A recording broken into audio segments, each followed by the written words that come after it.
وتاری بنەماڵەی شەهیدان بەناوی بنەماڵەی شەهیدان بردومانی گوندی زارگەڵی کە لە 2015 لەلایەن فڕۆکەکانی تورکیا فاشن ئەنجام درا کە بووە هۆی شەهیدبوونی پولێک خەڵکی سێڤیلی گوندەکە کە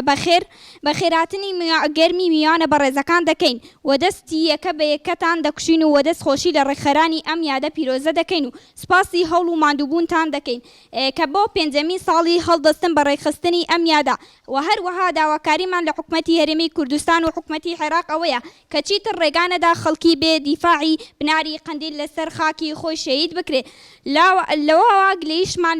لەلایەنی پەیوەندیدارەکانە کە تا ئێستا وەکو پێویست بەدەم داواکاری خەڵکی زوڵمی لێکراوی ناوچەکەوە نەهاتوونەوە و لە کۆتاییدا دووبارە بەخێراتنی هەمووتان دەکەین بنەماڵەی شەهیدانی گوندی زارگەڵی 1/8/2020 ئەمڕۆ 1/8 ساڵ تێپەڕ دەبێت بەسەر کۆمەڵکوژی گوندی زارگەڵیدا کە تێیدا 8 هاوڵاتی بێتاوان شەهید بوون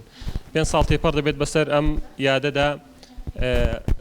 بەڵام دەوڵەتی داگیرکەری تورکیا بەردەوام بۆ لەسەر کۆمەڵکوژی و لەسەر داگیرکاریەکانی بۆ سەر باشووری کوردستان دوای ئەم کۆمەڵکوژیە بۆ چەندین جار کۆمەڵکوژی تری ئەنجامدا وەکو کۆمەڵکوژی کورتە کۆمەڵکوژی دۆڵی باڵیان و لەم ساڵیشدا کۆمەڵێک چەندین جار کۆمەڵکوژی هەم لە ناوچەکانی بادینان و هەروەها لە پارێزگای سلێمانی کۆمەڵکوژی ئەنجام داوە بۆیە وەکو هەمومان دەزانین دەوڵەتی داگیرکەری تورکیا ئامانج لە بردومانەکانی هەموو باشووری کوردستان و داگیرکردنی باشووری کوردستانە بۆیە دەبینین بۆ هەموو جار ئەو کۆمەڵکوژیانە لەسەر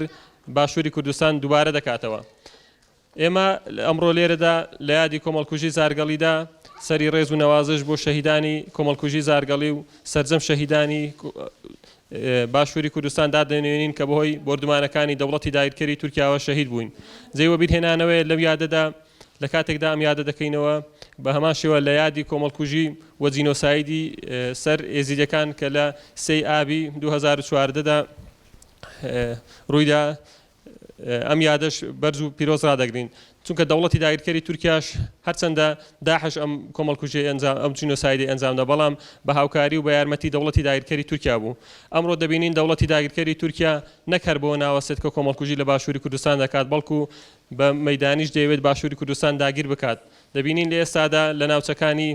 هەفتانین و لە ناوچەکانی بادنیان بەگشتی و دەوڵەتی داگیرکەری تورکیا بە هێرشی زەمینی هاتۆتە ناو باشووری کوردستان و دەیەوێت باشووری کوردستان داگیر بکات و خۆشبەختانە ئەوەی کە دەبینین خۆراگری و بەرخودانی گەریلایە و ئەو خۆراگریەیە کە بۆتە وەڵام دەرەوەی ئەو هێرش و داگیرکاریانەدا و هەروەها خۆراگری خەڵکی بناری قەندیلیش دوای ئەو هەموو کۆمەڵکوژی و دوای ئەو هەموو بردومانانە کە ئێستاش هەر لە سەرگوندەکانن و نیان هێشت و ئامانجەکانی دەوڵەتی داگیرکەری تورکیا و داگیرکەران بەدی بێت بە چۆڵکردنی گوندەکان خۆشبەختانە ئێستا بە خۆراگری و بە قارەمانیەوە لە گوندەکان بەرەو ئاوەدان بوونەوەی زیاتر دەچن.